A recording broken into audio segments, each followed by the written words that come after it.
I answered the door of my apartment on a Saturday morning to find my sister Courtney standing there with her 2 children. She informed me that I wouldn't be attending the wedding next weekend because I wasn't family material and didn't fit the aesthetic she wanted. But I would be babysitting the kids for the entire wedding weekend at her house, 2 hours away. Courtney handed me a detailed schedule and walked away before I could respond, leaving me stunned and furious in the doorway. My hands trembled as I stared at the papers she had shoved into my grip.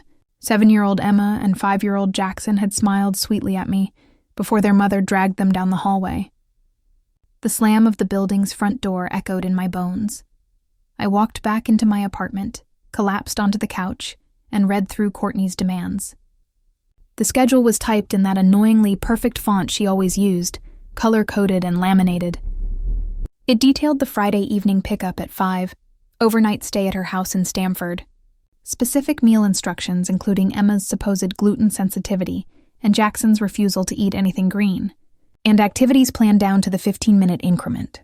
Sunday night return, no earlier than 9. Courtney and I grew up close in our suburban Connecticut town. We shared a bedroom until I left for college, traded clothes, and told each other everything. But something shifted after I landed my first real job as a marketing coordinator. Our mother, Patricia, began praising my career success at family dinners. Courtney, who had chosen to be a stay-at-home mom after marrying young, became quieter at those meals. The competitiveness crept in slowly, then exploded. 6 months ago, the wedding invitation arrived on expensive cardstock, my name elegantly scripted. A week later, a bridesmaid dress arrived at my door, pale blue silk that cost more than my monthly car payment.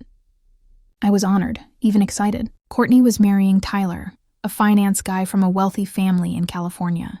This was going to be the social event of the year. 3 weeks ago, everything changed. Courtney called me at work, her voice saccharine and sweet. She was streamlining the wedding party, she said. Too many people, too crowded at the altar.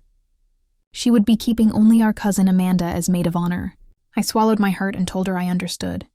I assumed I would still attend as a guest. She said nothing to correct that assumption. Today's demand was something entirely different. This wasn't about streamlining.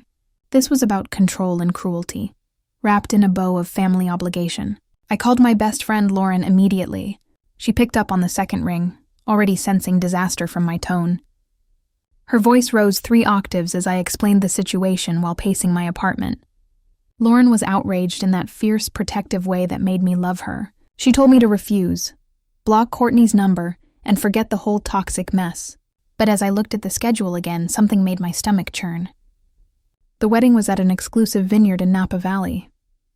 Tyler's family had rented out the entire estate. The wedding was to be child-free and elegant, according to the notes Courtney had written. She wanted picture-perfect moments without her children photobombing her carefully curated Instagram feed. My anger grew as I read through her demanding instructions. Emma needed her stuffed rabbit at bedtime, but only after exactly 2 stories. Jackson required a nightlight, but not too bright. Meals had to be organic. Screen time was limited to 1 hour total across the entire weekend. There was a list of emergency contacts that didn't include me, as though I were just hired help rather than their aunt. I grabbed my phone and texted Courtney, "I won't be babysitting. Find another solution." The response was immediate and explosive. Within 60 seconds of sending that text, my phone began ringing. I watched it buzz on my coffee table, Courtney's name flashing on the screen. I didn't answer. Then came the cascade. My mother, Patricia, called, her voice already choked with tears. "Brooklyn, please don't ruin Courtney's special day. Mom, she uninvited me from the wedding but expects me to provide free childcare. That's not reasonable.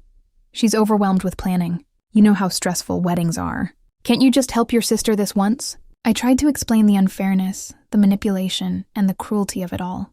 Patricia talked over me, her tears turning to frustration. Then, she dropped a bombshell I wasn't expecting. Courtney said, "If you don't agree, she's going to uninvite the entire family. Your father and I, Marcus, everyone. She'll elope with just Tyler's family there. Is that what you want? To be responsible for ruining her wedding and destroying our family memories?" My father, Richard, called next. His voice was stern and clipped. "Brooklyn, I'm very disappointed in you. Your sister needs help, and you're being selfish and immature. We raised you better than this. I started to defend myself, but he had already hung up. Then Courtney called. I answered this time. A mistake I'd regret. You're such a selfish witch. She screamed into the phone. You've always been jealous of me, always trying to sabotage my happiness because you can't stand that I have a family and a man who loves me. That's not true, and you know it. You uninvited me, Courtney. You told me I'm not family material. Because you're not. You're cold and career-obsessed, and you make everyone uncomfortable. Tyler's family doesn't want you there. Nobody does. Her words hit like physical blows. I held firm anyway. I'm not babysitting. Find someone else. The line went silent for a moment. When Courtney spoke again, her voice had changed. It was cold, calculating, and dangerous. Fine. Then everyone should know the truth about you, about what you did at Christmas. My blood ran cold. What are you talking about? I've already told Mom and Dad. I've told Tyler's family too. How you made inappropriate advances toward my fiancé when you were drunk at Christmas dinner. How you cornered him in the kitchen and tried to kiss him. How I've been protecting you by keeping it quiet. But maybe everyone needs to know what kind of person you really are. I couldn't breathe. That never happened. Courtney, that's a complete lie. And you know it. Is it because I have witnesses? Tyler remembers it differently than you do, apparently. And once I tell his wealthy family even worse things about your behavior, well, let's just say your reputation won't recover. She hung up. I sat frozen on my couch, my entire body shaking. This was insane. I had never made any advances toward Tyler. I barely knew the man. We'd exchanged maybe 50 words total across the handful of times I'd met him. At Christmas, I had helped carry dishes to the kitchen while he grabbed more wine from the garage. We were never alone together. There was nothing to misinterpret. But apparently, Courtney had been spreading this lie for months. Suddenly, everything made sense. The distance from family members, the awkward silences when I entered rooms, Cousin Amanda's cold shoulder at Easter. They all thought I had betrayed my sister in the worst possible way. I immediately started calling family members. My Aunt Susan didn't answer.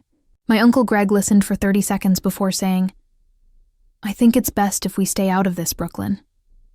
Marcus, my younger brother, texted back, Mom told me what happened. That's really messed up. I don't want to be involved.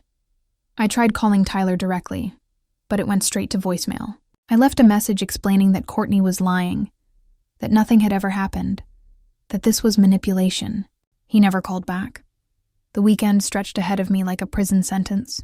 I had a massive client presentation Monday morning. A luxury hotel chain based in Chicago was considering hiring my marketing firm for a complete brand refresh. I had been preparing for 3 months. This was the kind of account that could define my career, potentially leading to a promotion to senior director. I needed this weekend to finalize my slides, rehearse my pitch, and prepare for every possible question. Instead, I was drowning in family drama and false accusations. Friday evening arrived. My phone stayed mercifully quiet for a few hours. I worked on my presentation, trying to focus. Then, at 7:30, an email arrived that made my world collapse. The sender was my boss, Gerald. The subject line read, Urgent, Serious Allegations. I opened it with shaking hands. Brooklyn. I've received an anonymous complaint alleging that you've been using company resources for personal projects and fabricating client data in your reports. The attached documentation appears to show falsified metrics and altered financial projections. I take these allegations very seriously. There will be a formal investigation beginning Monday morning. Please do not contact any clients or colleagues regarding this matter. If these accusations are proven true, termination and potential legal action will follow. Attached were screenshots of what looked like my emails discussing fake numbers and laughing about manipulating client data. Reports with my name on them, showing obviously falsified statistics. Documents I had never seen before, never created, never even imagined creating. But they had my email signature, my formatting style, my digital signature on the bottom. I knew immediately what had happened. Courtney had somehow accessed my work email or hired someone who could. The documents were sophisticated fakes, good enough to fool a casual examination. My career was now in jeopardy, along with everything else. I had 48 hours to prove my innocence while my sister expected me to be watching her children in Stamford. Saturday morning arrived with the weight of inevitability. I'd barely slept, my mind spinning through worst-case scenarios. I opened my laptop and tried to access my work files, looking for evidence that the documents were fabricated. My backup files on my personal laptop were corrupted, every single one. Files that had been perfectly fine on Thursday were now showing error messages. Someone had remotely accessed my computer while I slept and systematically destroyed my evidence. Courtney, or whoever she'd hired, was thorough. My phone rang at 8:15. Patricia again. "Brooklyn, I need you to understand something." Her voice was steely now. "No more tears. Your father and I helped you pay off $15,000 in college debt 3 years ago. We did that out of love and generosity. But if you refuse to help your sister, if you continue this selfish behavior, we'll need that money back immediately. We'll be sending you a formal request for repayment." "Mom, I don't have $15,000 just sitting around." "Then you should have thought about that before betraying your family." She hung up. Richard called 30 minutes later with the same message, but harsher. "You're dead to me if you don't do this one simple thing for your sister." Dead to me, Brooklyn. Think about that. Marcus sent a text. "Courtney is crying nonstop. She's threatening to cancel the whole wedding. Just babysit the kids. Why is this such a big deal?" My social media started exploding around 10 in the morning. Messages from extended family, old high school friends, people I hadn't spoken to in years. Everyone had somehow heard about my supposed advances toward Tyler. The story had spread like wildfire through our community. Someone had created a fake social media account using my name and photos, posting inappropriate things about married men and family betrayal. I reported it immediately, but the damage was already done. Screenshots were circulating. People were commenting about how they'd always known I was troubled. I sat alone in my apartment Saturday afternoon, crying until my eyes burned. Everything I had worked for was crumbling. My family hated me. My career was on the line. My reputation was destroyed. Strangers were sending me hateful messages based on lies. My phone rang. Lauren's name appeared. I picked up, and she spoke without preamble. "There's a last-minute deal to Maui. 5 days, leaving tomorrow morning. $800 for flight and hotel. Brooklyn, I think you need to run. Just get away from this toxic situation and think clearly somewhere beautiful. I have the presentation Monday. Do you really think you're going to save your job with that presentation? They think you're a fraud. Take the time to gather real evidence. Protect your mental health, please." Something in her voice reached me. I pulled up the travel site she had sent me. A modest hotel right on the beach. 5 days of peace. 5 days away from the nightmare. I booked it. Then I emailed Gerald with a short message. "Family emergency. Need to reschedule Monday's presentation. We'll be back in touch Friday." His response was, Kurt noted, "I didn't tell anyone in my family where I was going. I simply stopped responding to messages." Saturday night brought a new horror. My apartment building manager called at 9:45, "Miss Brooklyn, there's been a situation. Someone reported a gas leak in your apartment. The fire department came and had to break down your door to evacuate the building and search for the leak. There wasn't any gas leak. Someone made a false report. Your door is damaged, and your belongings were scattered during the emergency search. You're responsible for the door replacement, which will be $800. I felt sick. Who reported the leak? Anonymous call, but I need you to come deal with this tonight. I drove to my building in a daze. The door hung crookedly on its hinges, splintered wood around the lock. My apartment had been torn apart by firefighters searching for a non-existent leak. Drawers emptied, closets opened, everything in disarray. I checked my doorbell camera footage from my phone. The cloud storage showed everything. At 6:30 that evening, Tyler had been at my building. He was talking to my neighbor, Mrs. Chen, pointing at my apartment door. I couldn't hear what he said, but the timeline matched. 90 minutes after he left, the fire department arrived. Courtney and Tyler had orchestrated this. I couldn't prove it conclusively, but I knew this was intimidation, a warning about what they could do. I packed a bag right there, taking everything important. I couldn't stay in this violated space. I drove to an airport hotel and checked in for the night. My flight to Maui left at 6 the next morning. As I lay in the unfamiliar hotel bed, I realized I was running away. Part of me felt ashamed, but a larger part felt relieved. I needed distance. I needed space to think. I needed to remember who I was before Courtney's lies had twisted everything. Sunday morning, I boarded the plane with my phone already switched to airplane mode. 6 hours of forced disconnection felt like a gift. I slept for the first time in days, dreamless and deep. Landing in Maui brought immediate sensory relief. Warm air, the scent of flowers, impossibly blue water visible from the airport. I took a shuttle to my hotel, a simple place right on the beach. Nothing fancy, but clean and peaceful. I checked in, dropped my bag in the room, and walked straight onto the sand. The ocean stretched endlessly before me. For the first time in weeks, I felt like I could breathe properly. Back in California, Courtney's wedding was happening. I didn't know it yet, but she had made no backup babysitting arrangements. She had been so certain I'd cave at the last minute, so confident in her manipulation that she'd planned nothing else. When Sunday morning arrived and I didn't show up at her house, Courtney panicked, but she had already told everyone the wedding was child-free. Tyler's wealthy family expected elegance and sophistication. Courtney had no choice but to bring Emma and Jackson to the vineyard and pray they'd behave.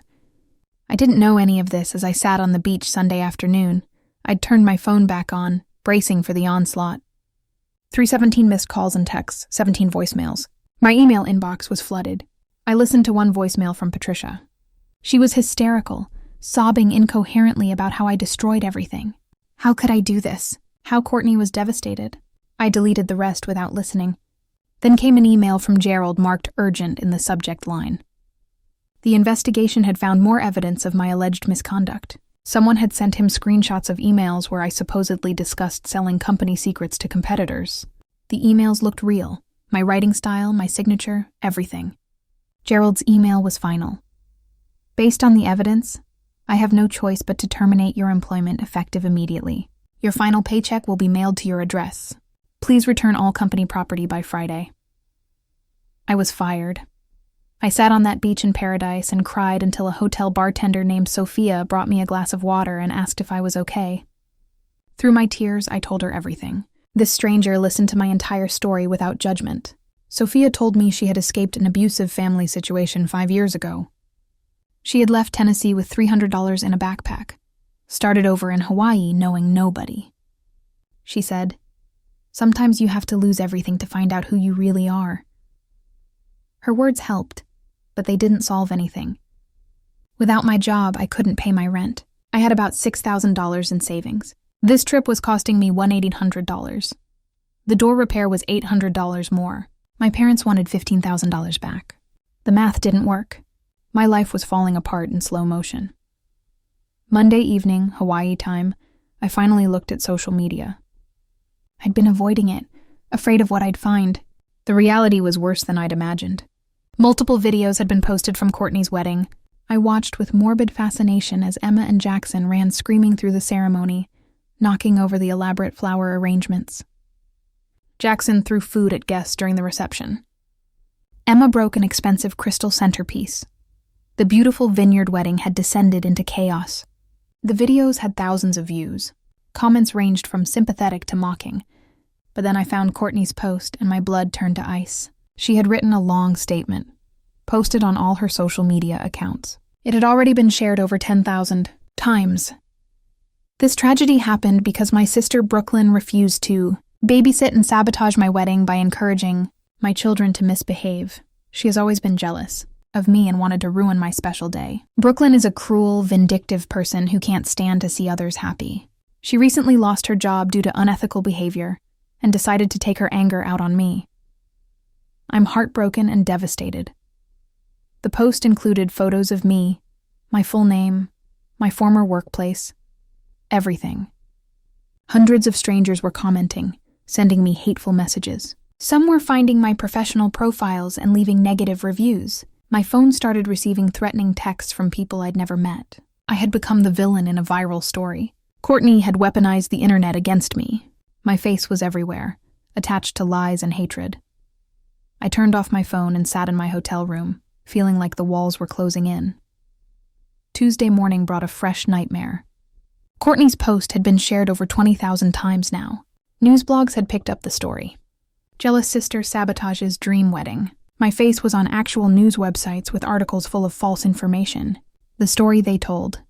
Brooklyn, a recently fired marketing executive with a history of inappropriate behavior toward her sister's fiancé, refused to help her loving sister and deliberately caused chaos at an elegant wedding. Every detail was twisted against me.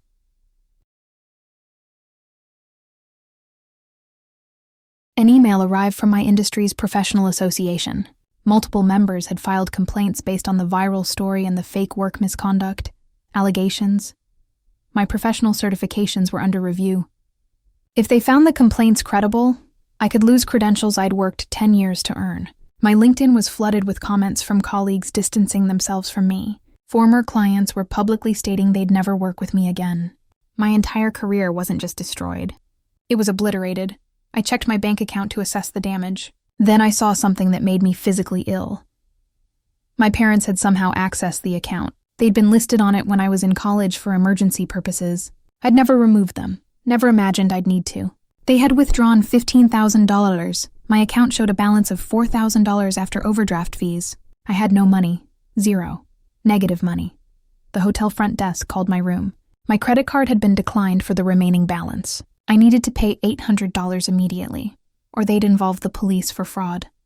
I called Lauren in a panic. She could lend me $200 maximum. Her own finances were stretched thin. It wouldn't even make a dent in what I owed.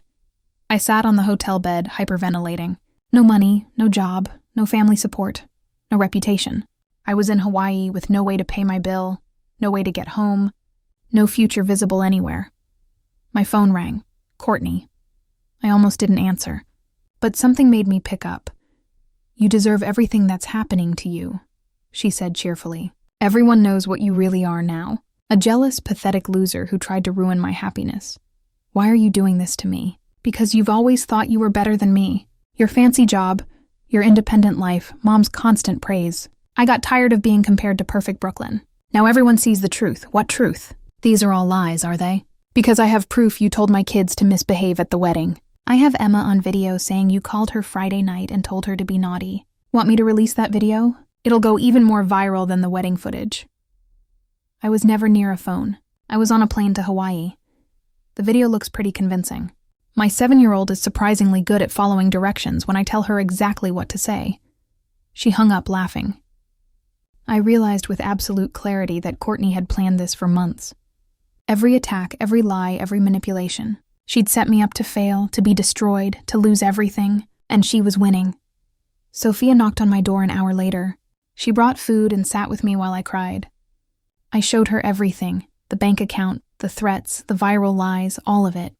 "You need evidence," Sophia said simply. "You know she's lying. There has to be proof somewhere that shows the truth." I thought about what I had. The doorbell footage of Tyler at my building was circumstantial. The fake work emails were sophisticated enough that proving them false would be difficult. Courtney's text about destroying me was on my phone, but it wasn't explicit enough to be damning. I needed something concrete, something undeniable. Sophia's Uncle William managed the hotel. He agreed to give me 3 extra days to figure out payment. In exchange, I'd work Thursday through Sunday cleaning rooms and helping at the bar. It wasn't a solution, but it was time. Wednesday morning brought legal papers via email. Courtney was suing me for intentional infliction of emotional distress and sabotaging her wedding. She was demanding $50,000 in damages. I had no lawyer, no money for a lawyer, no defense. I was being sued for something I didn't do, with no resources to fight back. Then came an email from Patricia. A group message sent to 30-plus family members. The subject line, Downing Brooklyn. The email listed every alleged wrong I'd committed, the advances toward Tyler, the refusal to babysit, the supposed encouragement of bad behavior, the disruption of the wedding. Patricia wrote that I was a sociopathic liar who destroyed her daughter's happiness. The email ended with a declaration that I was no longer her daughter, that no one should contact me or support me. Responses flooded in, aunts, uncles, cousins, all agreeing, all cutting contact. Only Marcus sent a private text. "I don't believe Courtney, but I can't go against Mom and Dad. I'm sorry. I hope you're okay." I was completely alone. Wednesday night, staring at the ocean from my hotel balcony, I received an anonymous message on social media. Just a video file, no text. I almost deleted it. Instead, I opened it. Security camera footage from the wedding venue. The timestamp showed 1 hour before the ceremony. Courtney was in frame, deliberately giving Emma and Jackson candy and caffeinated soda. Lots of it. Hyping them up with sugar and caffeine. Then, clear as day, Courtney bent down to the children's level and said something. The video had no audio, but I could read her lips. You can run around and be loud today. It's okay to be wild. Mommy won't be mad. The kids ran off, overstimulated and ready to explode. Courtney stood up, looked directly at the camera and smiled. A calculated, knowing smile. The anonymous message included text. I worked at the venue. Courtney paid me $500 to lose this footage, but what she did was wrong. You deserve the truth. I had proof, real, concrete proof, that Courtney had sabotaged her own wedding to frame me. But even with this evidence, I was still fired, still broke, still being sued, still disowned by my family.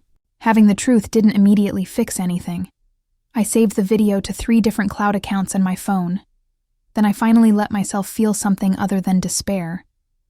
I felt anger, pure, focused, righteous anger. Courtney wanted to destroy me.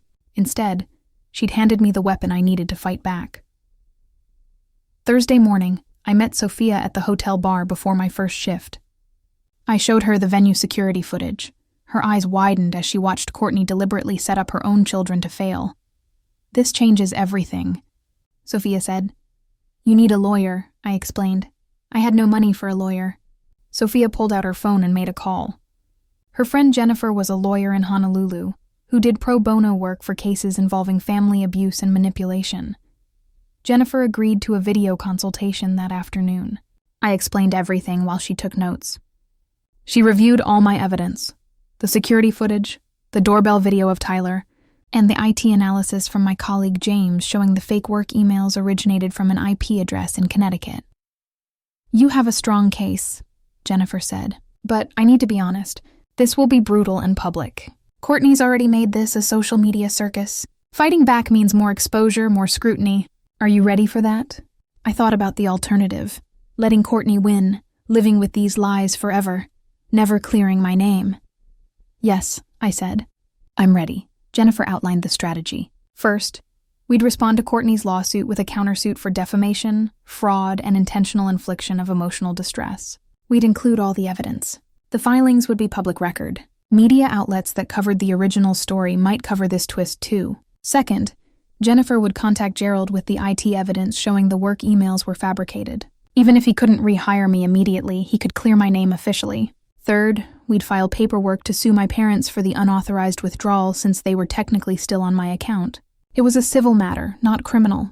We'd also file for bankruptcy protection to pause Courtney's lawsuit while we built our defense. These were temporary measures, but they gave me breathing room. I spent Thursday afternoon working at the hotel while Jennifer started the legal process. Cleaning rooms was meditative physical work that had nothing to do with my destroyed life. I scrubbed toilets and changed sheets and felt oddly peaceful. Thursday evening, I decided to write one final email to my parents. I attached all the evidence, the venue video showing Courtney setting up her kids, the IT analysis proving the work emails were fake, everything. I wrote, I have proof Courtney orchestrated everything. She sabotaged her own wedding to destroy me. I don't expect you to believe me or apologize, but you should know the truth about your golden child. I sent it and blocked both their numbers. No response came. I didn't expect one. Thursday night, Courtney called from a number I didn't recognize. I answered. You have something that belongs to me, she hissed. The video of you setting up your kids. That belongs to the truth. If you release that video, I'll claim it's doctored. Tyler's family has money for lawyers. Real lawyers. You'll lose everything. I've already lost everything. Courtney, you made sure of that. But now everyone else will know what you really are. You're bluffing. You won't release it. Try me. For the first time in this entire nightmare, I heard fear in her voice. Brooklyn, please. We can work this out. I'll drop the lawsuit. I'll tell Mom and Dad it was a misunderstanding. No. You tried to destroy my life for your ego. Now you get to face the consequences. I hung up. My hands were shaking, but I felt powerful. Finally, the venue worker who'd sent me the footage, a guy named Carlos, agreed to provide a sworn statement. He admitted Courtney had paid him $500 to delete the security footage. He felt guilty and wanted to make it right. His statement would corroborate everything. Friday morning, Madison, Tyler's sister, texted me out of nowhere. My brother needs to see your evidence. Can I share it with him? I agreed. Madison sent everything to Tyler. An hour later, she texted back, "He's devastated. He had no idea Courtney was capable of this. He's talking about calling off the marriage." Friday afternoon, a reporter from a major news outlet contacted me. Someone had tipped them off about the other side of the viral wedding story. They'd seen the evidence and wanted to do a full piece. Woman framed by sister's elaborate wedding sabotage. Jennifer advised me that going public could help my case significantly. It would shift public opinion and put pressure on everyone who'd attacked me. I agreed to the interview. We scheduled it for Friday evening. The article would publish Saturday morning while I flew home. I knew Courtney would retaliate. This was about to get worse before it got better. But I was done running, done hiding, done letting her control the narrative. I was flying home to fight. Saturday morning, I boarded my flight back to Connecticut with my phone turned off. The interview had published an hour before takeoff. I didn't want to see the response until I landed. I needed those 6 hours of peace before walking back into the war zone. The plane touched down in Hartford just after 5 in the evening. I turned on my phone as we taxied to the gate. Notifications exploded. Hundreds of messages, tags, mentions. The article had gone massively viral. The headline, "Jealous Sister Narrative Collapses. Evidence Shows Elaborate Frame Job." The reporter had included everything. The security footage of Courtney setting up her kids, Carlos's sworn statement about being paid to delete it, and the IT analysis proving my work emails were fabricated. Madison's confirmation that Tyler was reconsidering the marriage. Social media had erupted.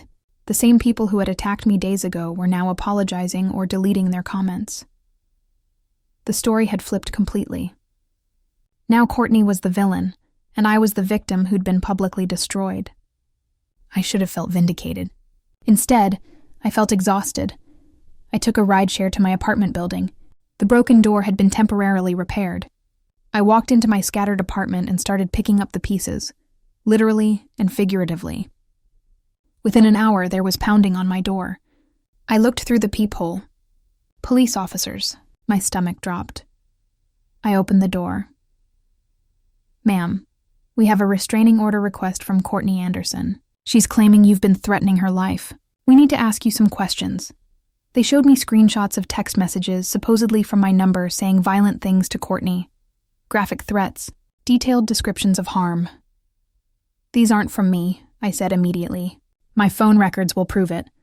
These are fake, just like everything else she's fabricated." The officers seemed skeptical, but willing to investigate. I showed them my actual phone, my message history, my call logs. The threatening texts had come from a number that wasn't mine, though it was spoofed to look similar. After 30 minutes of questions and evidence review, the officers left.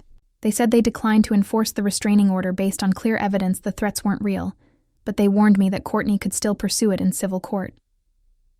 I sat down on my couch shaking. Courtney's attacks were relentless. Even as her lies were being exposed, she was still trying to destroy me. Then came a knock I wasn't expecting. I looked through the peephole again. My parents. I opened the door, prepared for anything. Patricia and Richard stood there, looking tired and angry. Not apologetic, angry. "You've embarrassed this entire family," Patricia said, pushing past me into my apartment. "Making this public, airing our private business for the world to see." "Mom, Courtney lied about everything. She framed me. The evidence is right there." "We don't care about evidence," Richard said. "We care that you've made us look like fools. Everyone we know has seen these articles. Our friends, our colleagues, everyone. So, you're not here to apologize for believing her lies, for withdrawing my money without permission, for disowning me publicly?" Patricia's face hardened. "We want you to recant your story. Say it was all a misunderstanding. Protect this family's reputation." "Absolutely not." "Then we're done with both of you," Richard said. "You and Courtney have both destroyed this family. Don't contact us again." Patricia stepped forward and slapped me across the face, hard. My cheek burned. "Get out," I said quietly. "Get out now or I'm calling the police." They left. I locked the door behind them and pressed my hand to my stinging cheek. I'd lost my parents forever. But strangely, I felt relief more than grief. They'd shown their true priorities, and I wasn't among them. My phone rang, a number I didn't recognize. I answered cautiously. Brooklyn, this is Helen, Tyler's mother. I braced for more accusations. I owe you an enormous apology, Helen said. My son showed me everything, the security footage, all of it. I'm horrified that we believed Courtney's lies. I'm so deeply sorry for the role my family played in this nightmare. Her voice was genuinely remorseful. I felt tears starting to form. Tyler has called off the marriage, Helen continued. He's devastated by Courtney's manipulation. We're consulting with our lawyers about possible legal action for fraud. The wedding cost our family nearly $200,000, and it was sabotaged by the bride herself. Helen then offered something I didn't expect. My company is looking for a marketing director. I'd like you to interview Tuesday, if you're available. After what you've been through, you deserve a fresh start with people who will value you. I had a job interview, a real one, with a legitimate company offering a position better than the one I'd lost. Thank you, I whispered. I'll be there. Monday morning, Jennifer called with news. Courtney had withdrawn her lawsuit. Her lawyer had reviewed the evidence and advised her that pursuing the case would result in her losing badly and owing significant damages. My countersuit was still proceeding. Courtney would likely have to pay my legal fees and damages for defamation. Amount was still being calculated, but it would be substantial enough to cover my losses and then some. My professional association had also cleared my name after reviewing the IT evidence. My certifications were restored. My reputation in the industry was slowly rebuilding as the true story spread. Multiple news outlets had covered the twist in the story. Public opinion had shifted dramatically. Brooklyn was no longer the villain. I was the survivor who'd fought back against elaborate manipulation. A stranger started a GoFundMe to help with my legal fees and recovery costs. Within 3 days, it raised over $30,000 from people who'd followed the story and wanted to help. The kindness of strangers overwhelmed me. I used the money to pay off immediate debts and rebuild my savings. Courtney's social media had gone dark. All her accounts were deleted. Tyler's family had publicly distanced themselves in a statement that stopped just short of calling her a con artist. The wedding venue had banned Courtney and was suing her for unpaid balances. Her friends had abandoned her in droves. Her reputation was destroyed, exactly as she'd tried to destroy mine. My brother Marcus reached out finally. He apologized for his cowardice, admitted he'd known something was wrong, but was too afraid to go against our parents. He was moving out of their house, cutting financial ties. He wanted to rebuild our relationship. I agreed. Marcus was weak, but he wasn't malicious. He deserved a second chance. 2 weeks after returning from Hawaii, I started my new job at Helen's company. The position was incredible. Senior marketing director, higher salary than before, better benefits, and creative freedom I'd never had. My new colleagues were welcoming and professional. Nobody judged me for the viral drama. They'd all read the full story and knew the truth. I found a new apartment using the GoFundMe money for the deposit, bigger than my old place, in a nicer neighborhood with actual security. I started therapy to process the trauma of everything that had happened. Life was slowly, carefully rebuilding itself. 1 month after returning from Hawaii, I walked into a grocery store near my new apartment for my weekly shopping. I was feeling good, optimistic even. The job was going well. My therapist was helping me process the betrayal and manipulation. I'd made new friends through work who actually valued me. Then I turned down the cereal aisle and saw her. Courtney stood there, staring at granola boxes like they held the secrets of the universe. She looked terrible, her hair unwashed, her face drawn, her clothes wrinkled. She'd aged 5 years in 5 weeks.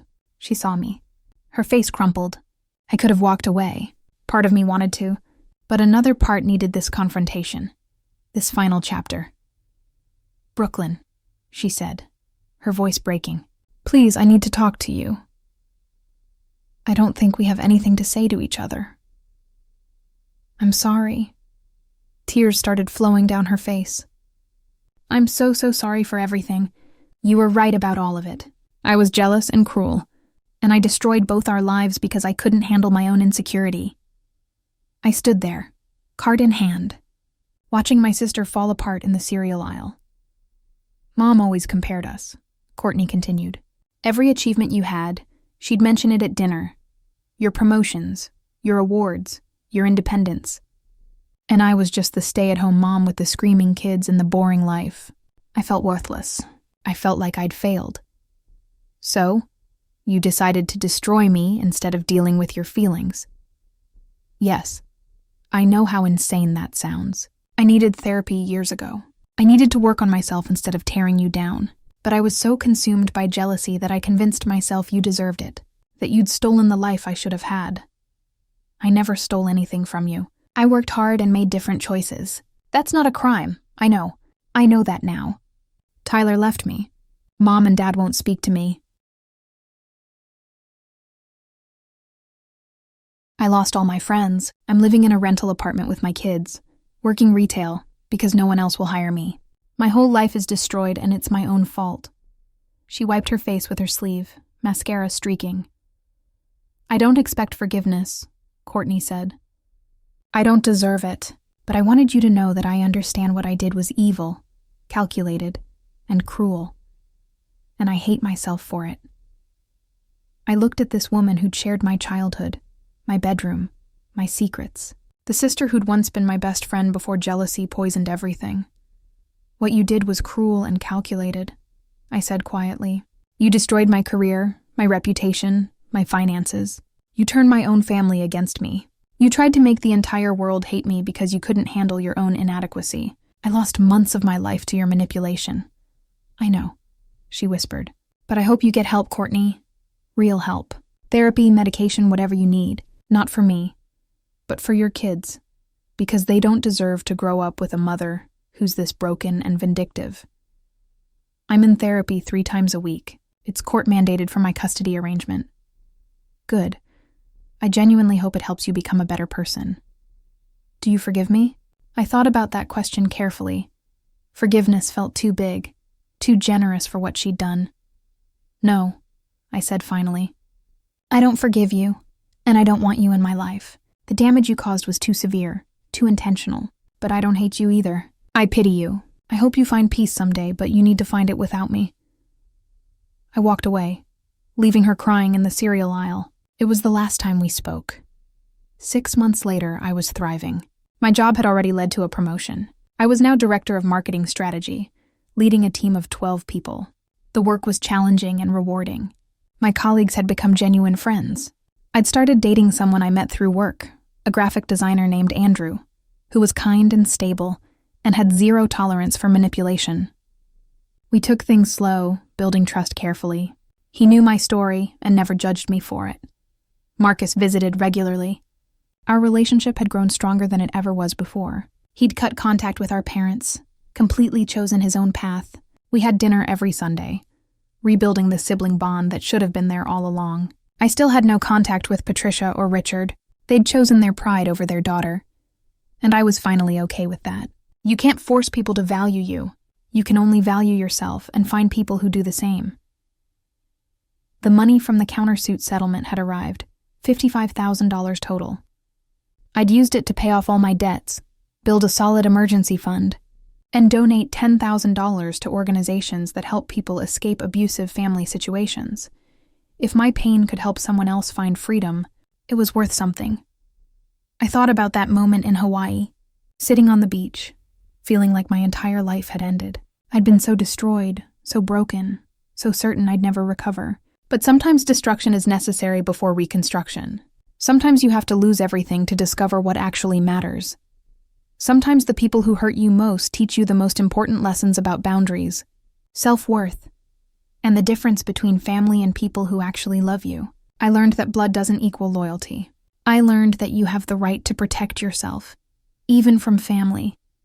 I learned that running away isn't always cowardice. Sometimes it's survival. Sometimes you need distance to see clearly. I learned that the truth is powerful, but you have to fight for it.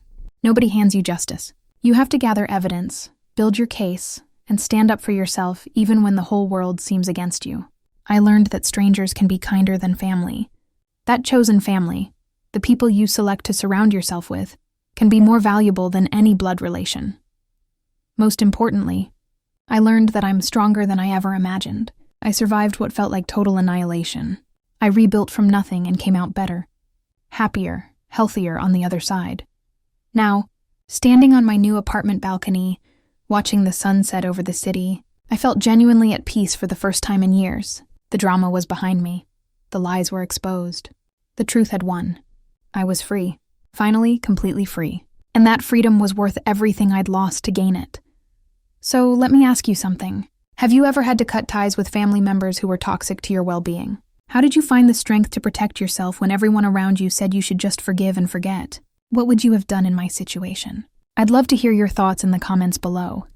If this story resonated with you, please hit that like button. It really helps share these important stories with others who might need to hear them. And subscribe to hear more stories about overcoming family betrayal, standing up for yourself, and finding strength when everything falls apart. Share this with anyone who needs to know they're not alone in dealing with toxic family dynamics. Thank you so much for listening to my story. I hope it helps someone out there realize they deserve better than manipulation and lies. You deserve peace, respect, and genuine love. Don't settle for anything less. Wishing you all the courage to protect yourselves and the wisdom to know when to walk away. Take care of yourselves out there. Here are 10 image prompts based on the script for each specific part of the story. These prompts focus on emotional impact and lifestyle imagery to engage viewers,